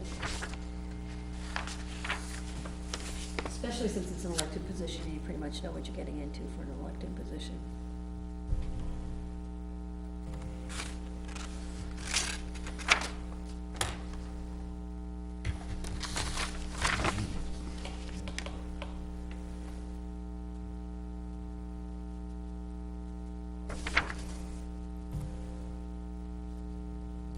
Well, should we go back and ask why? Sure. What's the reasoning Yeah. for such an increase?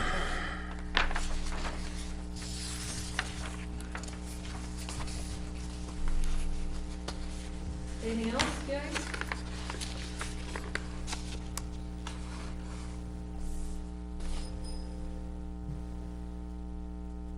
Yeah, I think overall, Chris, you do a really good job putting this together. Well, the department heads do most of the heavy lifting.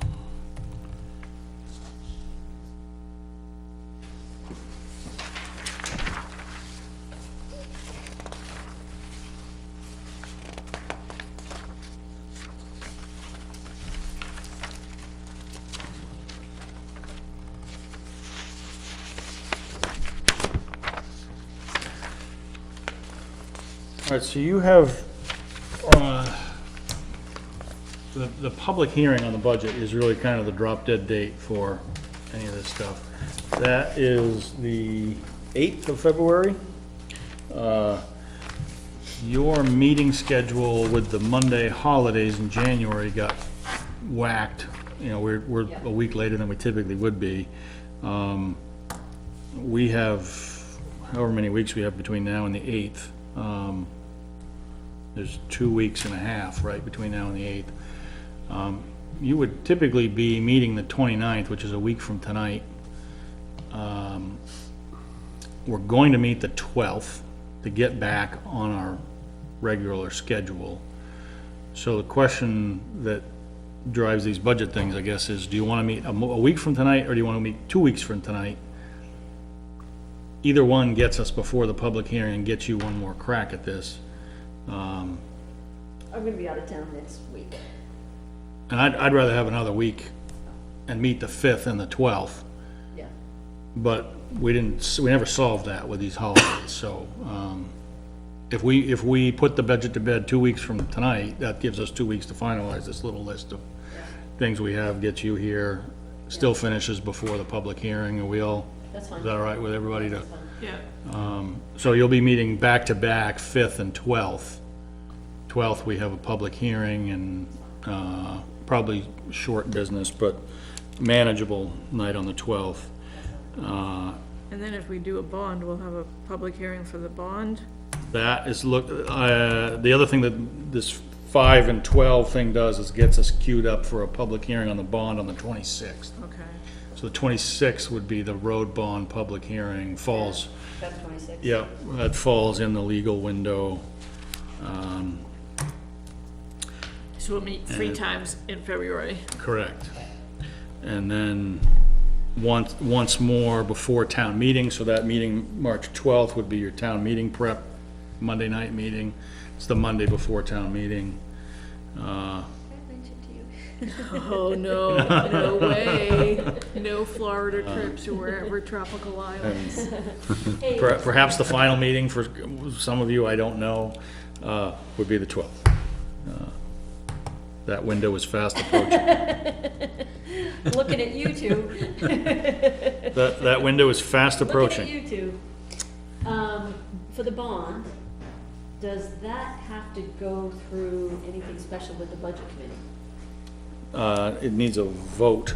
Okay, before the public hearing, or, I don't think it matters. because it's our public hearing? Correct. Okay, okay. That one's our public hearing. All right.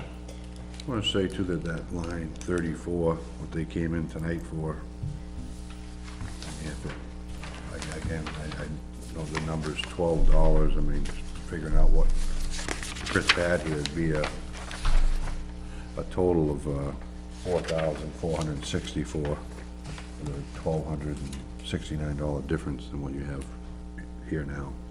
If it went to 12, it'd be a $1,200 difference, is that what you're saying? 1,264, yeah. On the same, you know, the hours and all that, 372. So I'll just speak to, since you brought it up, I think, my thinking is the supervisors of the checklist and the election, the ballot clerks should get the same amount. I don't see that one should trump the other on salary. They both have responsibilities, so I think whatever the supervisors checklist get, the ballot clerks should get. Do you see a difference in responsibilities? There is a bit of a difference in responsibilities, but at the same time, one's volunteering, right? And the other one is they've stepped up and are elected, and so they know what they're getting into. Yep. And I think sometimes it creates this hierarchy that puts undue stress and conflict.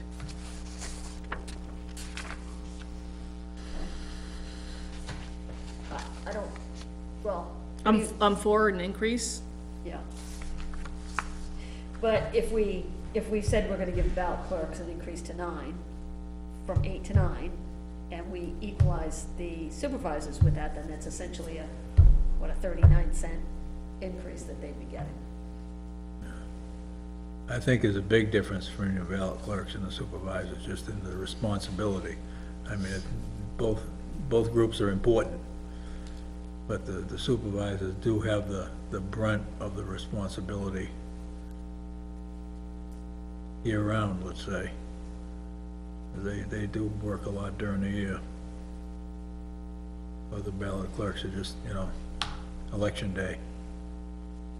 Yeah, I think that's true. On the other hand, they are elected, and just like we're saying about the tax collector, they're choosing to run you know, and they know what the job entails, and, you know, all three of them said that they're gonna run again. You know, but from my limited exposure, it appears to me like there's a little bit more responsibility as well, but I don't know it as well as you do. Yeah, I mean, I'm not saying that there isn't, but again, just like you said, they stepped up, they ran for it, so they're not running because they've stepped up to do it for a civic duty, Yeah. kind of. Yeah. What do you think? Yeah, again, based on my limited knowledge of it, it seems to me like the supervisors have a little more on their plate than the ballot clerks. The question for me is, what amount do we settle on and how quickly? Right? So maybe we settle on 9 and 10 this year, and then next year, 10 and 12, which gets them both to what they had asked for eventually. Yeah, I don't know if I think we get to 12. Or 2 years from now. I Yeah. mean, like, so we don't have to do it in annual increments. We could push it back a couple of years. And we can put into the budget what we think. And, Town can change it. and I will just, I would almost put money on that there'll be a motion at town meeting, so, Well, Motion to increase it. to increase it, yeah. Yeah. Well, I mean, what if we said, you know, we said a $1 increase for ballot clerks. What if we said the same for supervisors? Right? I mean, They both be making the same amount yeah, of money. I'd be fine with that. I'm It's a not- little They bit. both at 861 now, 862? 861 to 961 That's Yeah. more comparable. versus $9 for the ballot clerks. Yeah, That's why I was thinking 10 and 9, just round it off. The $12 was yeah. too, Yeah, I don't know how they came up with that, there's an arbitrary number. well, they said that they The towns talked to surrounding other it. towns, but, Oh, yeah. you know. Yeah.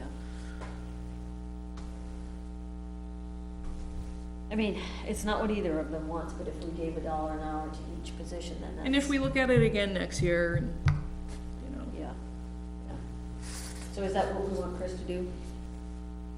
I mean, I would say, to look at it as, you know, if there's a 2020 is gonna be a big election, I mean, maybe those years, maybe they do make more than they do in But they are, because they're working more hours. Yeah, they're putting the time a, in. yeah.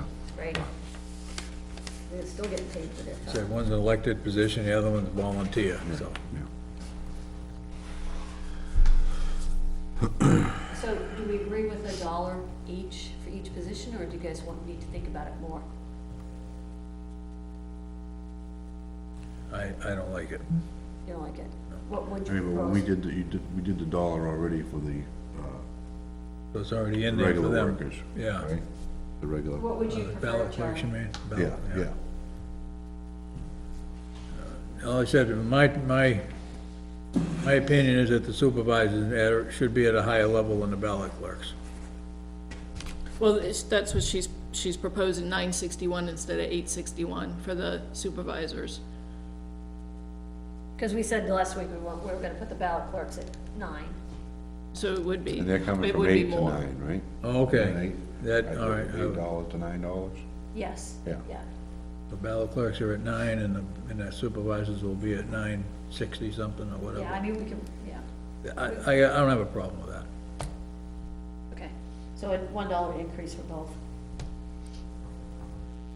$1 per hour increase for both. All right, you guys got anything else on the budget? No, I give you my feedback too. Okay.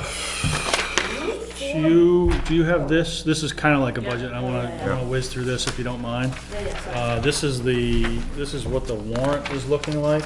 Warrant articles. I got it here somewhere. This looks like potential town meeting warrant articles 2018. We all got that? Yep. We all good?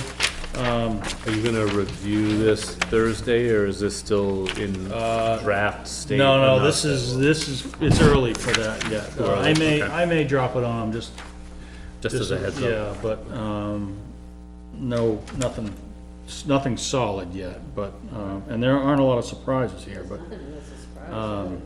Yeah, so just real quickly, the bond has to go first. Right. If we do it, assuming we do it. Operating budget, road reconstruction, this is the Cooper Hill normal Yep. one, right? And then I put the fire stuff all together, and I put the fire truck first, because other than a potential bond issue, it seems like the biggest issue on the ballot that was apt to generate any interest, so we try and get that stuff up front. So that's, purchase of a truck, changing the purpose of the vehicle reserve fund to get ready to buy SCBA's next year. We talked about changing that, and then doing the buy all at once in 19, right? Adding to the reserve fund, that's the same level we've done. The ambulance operations is a routine one, the reval is routine, the highway CRF is routine in the same amount. Tricentennial fund is routine in the same amount. The what is shorthanded, the HVAC ETF is the municipal buildings maintenance fund. That is up from 5,000 last year to 10,000 this year, as Charlie's mentioned a couple times. The invasive species fund is the same as last year. There was, somebody came in the door at 6:20 with some kind of lake-related petition that I didn't even get a chance to read, so there's something brewing there on the petition. What was that? It was Bob Moore Yeah, and I don't, and John. it doesn't have, it didn't have the number of signatures, I could tell right off the top, but it doesn't mean there won't be more coming. Apparently but- there's multiple sheets floating around, Yeah, and so- it had something, I didn't read it in totality, but there was a $4,800 number on it. Okay, so I don't know what that is, whether it's gonna be a petition that it's gonna show up And here. Chris, we need to, like, it was, you know, how I put together that kind of list from the last meeting from the last town meeting that I sent you, I was taking notes. That invasive species fund, we need to look at the language of that. Yeah, and Dawn had prompted me on that. Was it the, which lakes it could be used in? Was that the underlying It's written question? now, so Okay, a public, a private, it could go towards a Yes. private, I remember that. Oh, a private lake. yeah. Yeah, okay. So that could be a changing of the purpose kind of thing. Those are, you know, but I will go back and dig that up. So we'll probably end up doing something, probably another article coming there. We might be able to do it all at once, but we'll see. The contingency fund for retirement costs, this one is, you know, we've had it, I think I weaseled this in here maybe 3 years ago now, Yeah. 2 years ago. We haven't used it yet. We always, you know, we always do it. Because we had that one year where we got hit. We got clobbered, right, and I, you know, Did we cap it at all? no, it doesn't really, it doesn't roll over, it's just, Oh. it goes right back to the general fund. Oh, okay. So I guess I mean, if we're worried about $20,000 at the end of the year, we got pretty big problems from a budget point of view. We're on a $3.5 million budget, right, so I'm okay letting this go if you don't think we need to do this every You don't year. anticipate It's- any, Yeah, you know, suddenly people running for the door. yeah, and our retirement liability isn't what it used to be, you know, that's, so, Well, Gunner's still kind of, yeah. right? Yeah, but if this doesn't carry over, it's Right. like, he's not going anywhere this year, right? How do we know? Well, we don't know, but, Well, fair enough. I mean, it's obvious, it's nice to have, but it's, you know, it can be clutter too, and I'm willing to let it go if you feel that way, but. Can we go back to the HVAC one? Yep, for a minute? yep. No, we had talked about, and I think I had emailed you that question, and I wasn't clear, because I couldn't remember what it was called, but, does this cover the furnace? Yes, Okay, yeah, it's very liberally worded, Okay. it's any town facility, and we came out of CIP saying, well, we've got new things at the library coming up on their, right. on their end of life, and we're not ready to tackle those and the furnace in this building at the same time, so we need to, Right, rather than try and budget in the specific year for the lift in the library to die, we just need to bulk this full fund up to be ready for so it. this is more than just HVAC? Yep. Can we go back to the retirement contingency? Yes, sorry. Just some food for thought. So, do we want to leave it there in anticipation of maybe needing it at some point in the future? The money goes back to the general fund, but do we want to have it as part of the dialogue so that, say, we think we're gonna need it in 3 years, that we don't have to go back and reintroduce the whole idea of it again? You know what I mean? If you know when the If we retirement's remove it coming, then you now, can It's out budget of for sight, it. out of mind, and then we have to reintroduce the whole. Just throwing it out there. Well, no, but if you know when the retirement's coming, in time to explain it to town meeting that you need to put a contingency fund back in, then you can just put it in the budget, True, right? It's, fair enough, fair enough, okay. so, I mean, it may just be more clever than we need at 20,000, you know, Sure, so, yeah, cool. Cool with that. all right. The Kennard property easement is the one from the Conservation Commission that we touched on at their hearing. I told them I thought you would be fine putting it on the warrant without a petition, and we haven't confirmed that one way or the other, but this is the property that we bought with conservation money 7-8 years ago that never got an easement placed on it, and in order to do that step, we gotta get town meeting approval, so. If you're comfortable with that, we have language on it, that's gone by council, and we're ready to go. We gotta talk about one more plowing thing we forgot about earlier. Yeah. And then we're down to petition warrant articles. The wind power petition is it's an endorsement of the use of wind power, offshore wind. In Maine. No financial implications for the town, just more of a political statement. The citizens' rights ordinance, you had a presentation about a couple months ago, but I don't think we've seen the actual petition yet. Well, they gave us, We have the language of the right. ordinance, but I don't think we have a petition placing it on the ballot yet. I haven't seen anything about training either. Bill of Rights. And then we, just yesterday or the day before, I don't know, just recently, we did get a petition from Strawberry Lane as anticipated for road acceptance. Are they gonna show up this year? They They probably learned their lesson. They should have somebody there to move the article. I think they're aware of that now. You learn the hard way, right? There you go. So that is the warrant as we see it now. We have one other petition that we think is on the way, but other than that, we But still this have a little bit of This time. invasive species Might split into two. Yeah. and it Might might split be into bumped up. two- Might split into two because, If we want to If we change have the to choose purpose, oh, yeah, sure. and changing the purpose of a fund is actually a 2/3 thing, as opposed to dumping money Oh, so in it. we'd have to, we could have two, card votes.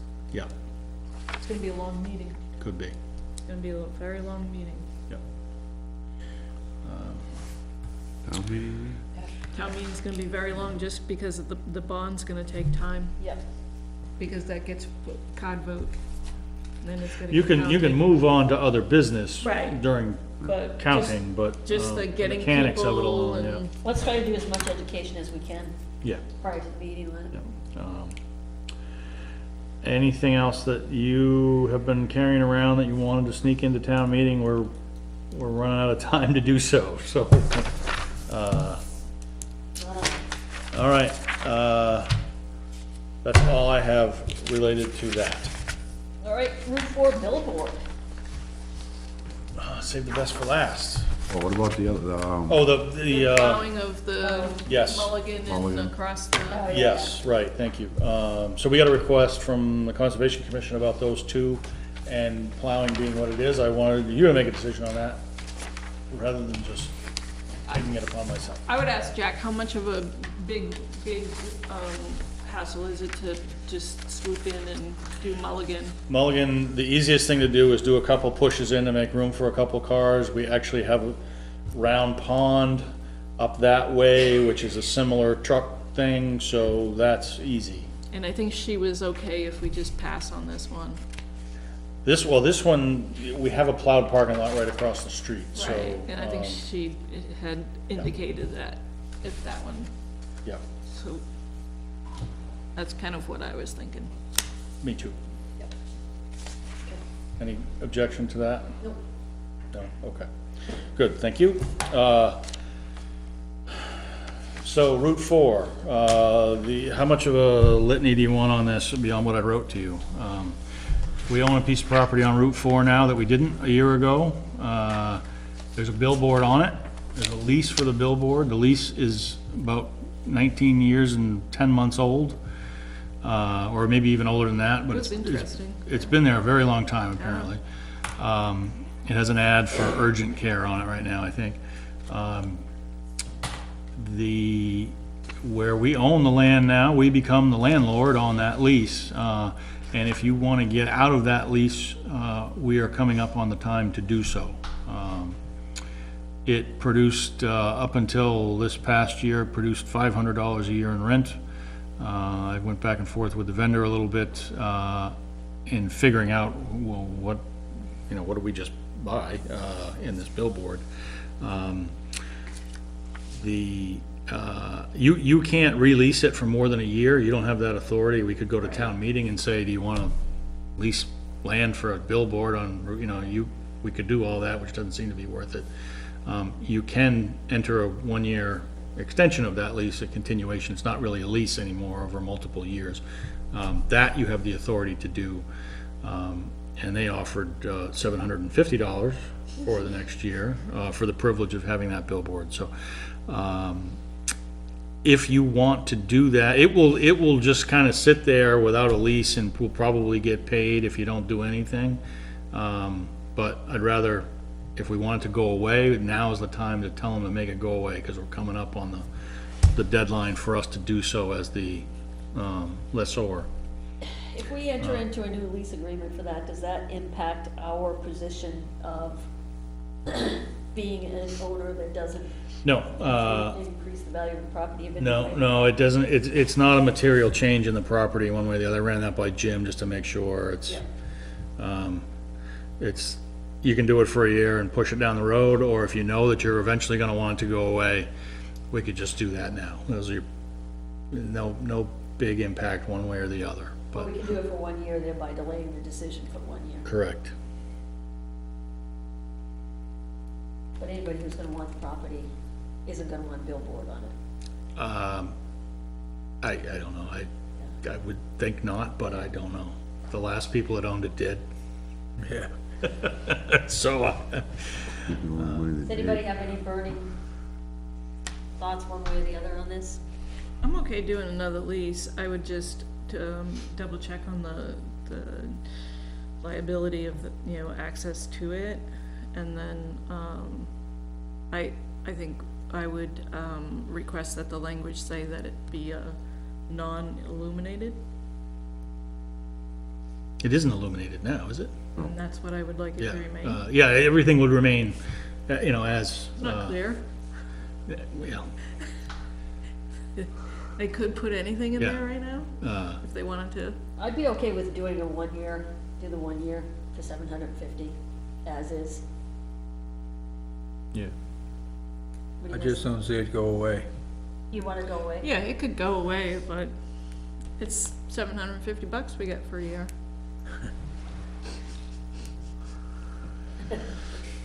Why do you wanna see it go away, Charlie? It's a sign. Ugly. Big building was advertising right in the middle of decent property, I don't know. Maybe that's why people aren't buying the property. I bet Look you. how long it was on the market. I bet you. It's that stinking billboard, that's what it is. What's your recommendation, Chris? What do you think? that's, I wanted to make sure you had the opportunity to make it go away if you were of a mind that it should just go away, and now's the time to do it. If you- It's like I drive by and don't even see it, kind of thing. I mean, I'm okay with that. I'm okay with that. Yeah, I'm okay with it going away too. Yeah. Like, That's why you get paid the big bucks, to make big decisions like that, so.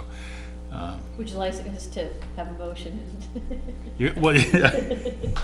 You can do nothing, and we'll just, it'll sit there and, it's okay to do nothing, but I wanted to make sure you had the opportunity to take it down if you want to take it. what has, so if we don't renew it, do they then have to come and remove it?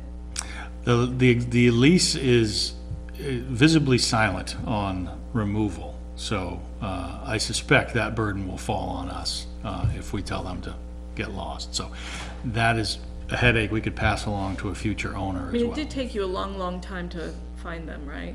Well, it was- Training exercise for the fire department, you know, Yeah, well, let it burn. no, once I applied myself to finding out who owned it, it wasn't that Oh, it hard. was the tower people that you had. The tower, yeah, well, that's a little bit more of a challenge, but, yeah, so I don't care, I'll do whatever you tell me. You guys feel strongly about making it go away? Charlie does. I do. Charlie, way. you feel strongly about making it go away? Oh, I'm okay with it or without it. It's like- Yeah, I'm happy with either let it go away or do the I mean, it may one year make it extensions for Slightly $750. more marketable when that time comes, that it's not there. Well, but is it gonna just sit there with the same sign on it anyway, or are we going to? No, we'd have to take it down. Wonder what they're making a month, Oh, have something I on think it. it's $300 a month. So they make a pretty penny off of it if they're only getting $750. I can tell them that I've not negotiated this at all. I just threw it out to the guys, time's running out, if you want, I can tell him that you said take it down and see if it gets richer.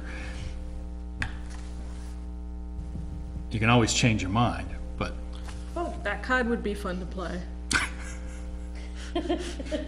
Well, if they're charging $300 a month and offering us $750 is right around the That's what I 20% think that mark. they're charging. Because there was a group that looked into, $3,600 a year. It's about 20%. If they're gonna give us $750 for I it. mean, what's it gonna? well, we could tell them to take it down. When they don't take it down, we could sell our own ad on it too. There's Property for sale. yes, yeah. You could be home by now. If you lived here, you'd be home now.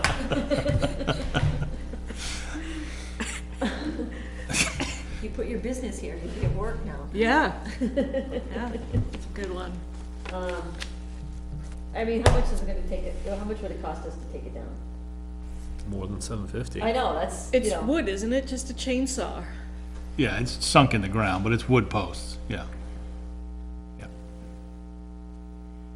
take it down. I mean,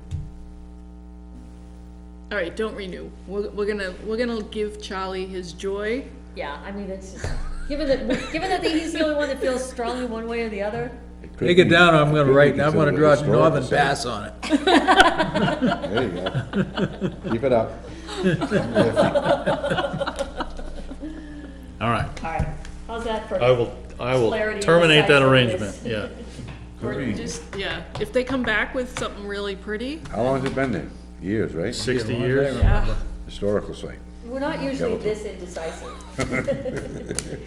Yes, we are. What's that? She said, yes, we are. Oh, okay. All right, Chris, what else you got? I have a non-public under L when you are ready. Oh, Okay, one thing I wanted to point out is that, I have been asked by Bill Garnett and the, Tricentennial Celebration Committee to, be a judge in the logo design Ooh. contest. And, they're sponsoring a contest for the logo. There's gonna be it's open to Nottingham residents only. There's 2 divisions, elementary and middle school students, and then high school students and adults. There'll be a $75 prize plus bragging rights, for the winning entry. Design should consist of a line drawing, either freehand or computer generated on a sheet of 8.5 by 11 paper. And I'm sure you'll put this on the website as well, but the deadline for entries is Saturday, January 27th. And then we'll be scheduling, judging process after that. And I think the designs will be on display in the library, I believe. So, creative juices, submit for a logo. Okay.